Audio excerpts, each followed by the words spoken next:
Hello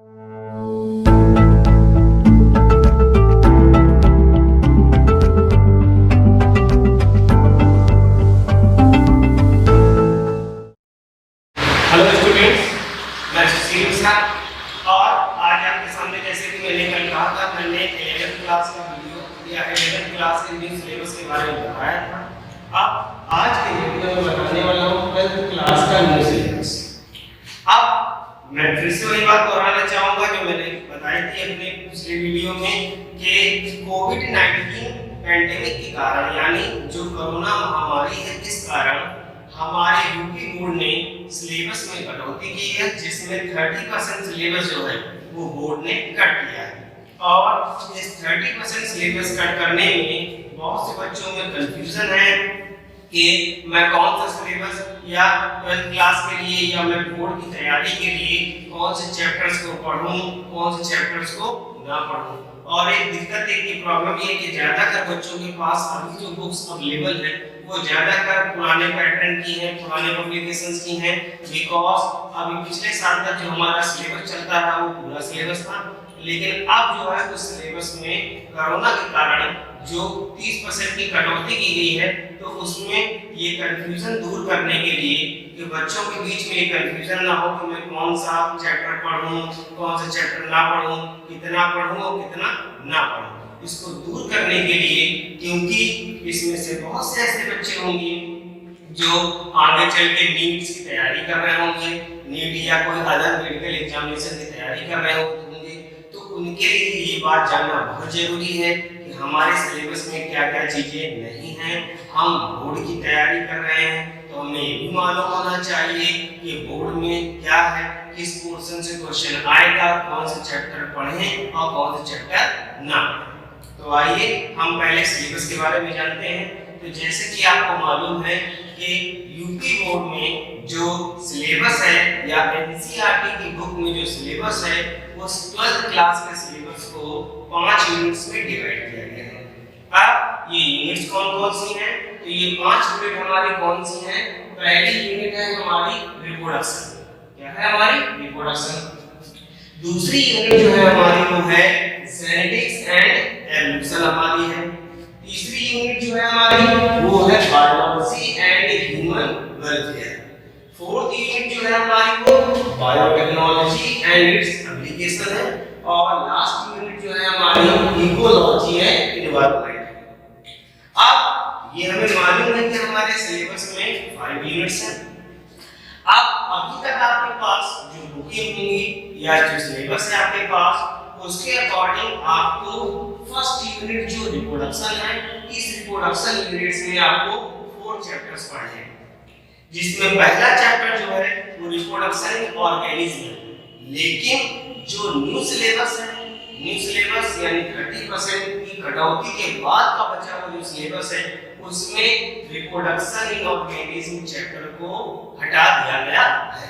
इसलिए अब हमको रिप्रोडक्शन यूनिट से केवल हमको 3 चैप्टर्स को पढ़ना है। पहला चैप्टर है sexual reproduction in flowering plants, दूसरा चैप्टर है ह्यूमन रिप्रोडक्शन और तीसरा चैप्टर है हमारा रिप्रोडक्टिव हेल्थ यानी जनन स्वास्थ्य। तो हमको केवल अब 3 चैप्टर्स को ही पढ़ना है।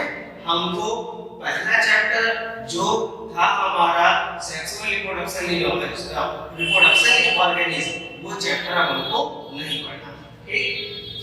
नंबर दूसरा जो हमारी यूनिट है, और साथ साथ मैं ये बताता चलूं कि जो पैटर्न नंबर्स का बहुत से बच्चे कंफ्यूजन में होंगे कि सर अगर चैप्टर हटे तो हटने के बाद जो नंबर्स हैं यूनिट के उनमें क्या कटौती होगी?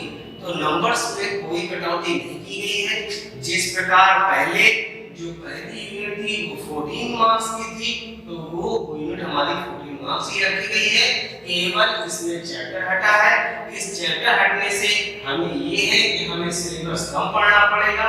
वही 14 मार्क्स लाने के लिए जहां हमें 4 चैप्टर्स पढ़ने होते थे, अब हमको 3 चैप्टर पढ़ने हैं और उसी में हमारे मार्क्स। नेक्स्ट जो यूनिट है हमारी वो जेनेटिक्स एंड एवोल्यूशन है, यानी आनुवंशिकता है और विकास हमारा कहा जाए। अब इस यूनिट में आपने अभी तक देखे होंगे 3 चैप्टर्स थे। पहला था principles of inheritance and variation, second है हमारा मॉलिक्यूलर बेसिस ऑफ इनहेरिटेंस, एक चैप्टर और था एवोल्यूशन।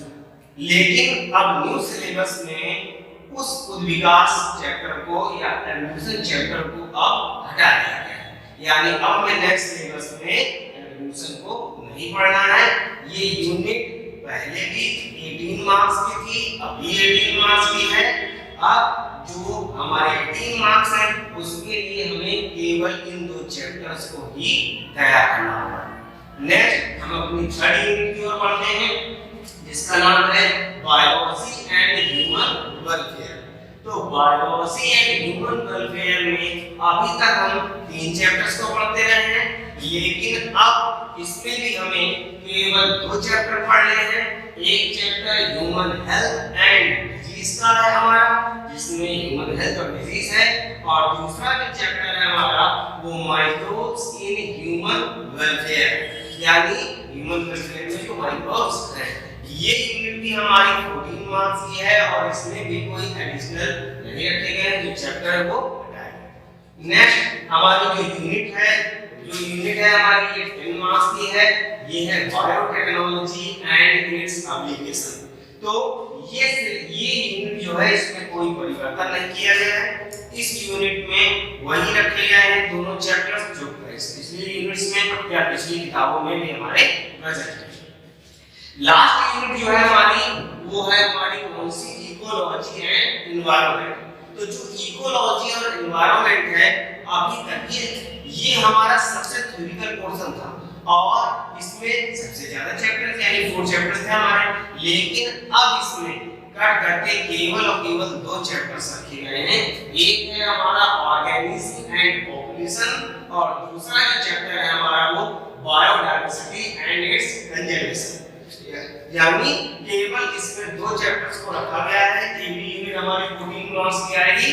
और ये है कि 12th क्लास में इस कटौती के बाद जो सिलेबस है वो छोटा कर दिया गया है, और मैंने आपको बताया है कि आपको यूनिट्स जैसे मैं बताऊं तो जिन यूनिट्स में मैंने स्टार बनाए हैं या जिस यूनिट में मैंने आपको स्टार से मैं शो कर रहा हूं उन यूनिट्स में ही आपका क्या है किया गया है, अचीवमेंट किया गया है। और आपको बहुत जरूरी है ये बात जानना कि हमारे सिलेबस में क्या-क्या परिवर्तन हुआ है, क्योंकि आप बोर्ड्स के स्टूडेंट हो, आपको बोर्ड का प्रिपरेशन करना है, आपके पास टाइम कम है, आपको पढ़ना बहुत सारा है, इसलिए इस कम समय में जो सिलेबस में कटौती की गई है वो अगर आपको निश्चित तौर पर मालूम होगी तो जरूर आप एग्जामिनेशंस में बहुत अच्छी तरीके से सफलता पाएंगे, क्योंकि आपको बहुत ढेर सारा नहीं पढ़ना, आपको केवल वही चैप्टर्स पढ़ने हैं जो आपके सिलेबस में हैं।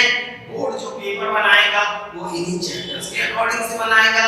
मैंने आपको भी बता दिया कि किस यूनिट को कितने मार्क्स में डिवाइड किया गया है, ताकि आपको अपने नंबर कंप्लीट करने में या बायोलॉजी सब्जेक्ट में नंबर गेन करने में और अधिक सहायता मिलेगी।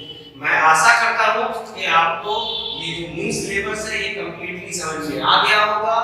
अगर फिर भी किसी स्टूडेंट को कोई प्रॉब्लम होती है तो वो हमारे कमेंट बॉक्स में कमेंट करके हमसे डिस्कस कर सकता है कि सर मुझे कौन से प्रॉब्लम और कहाँ हो रहे हैं।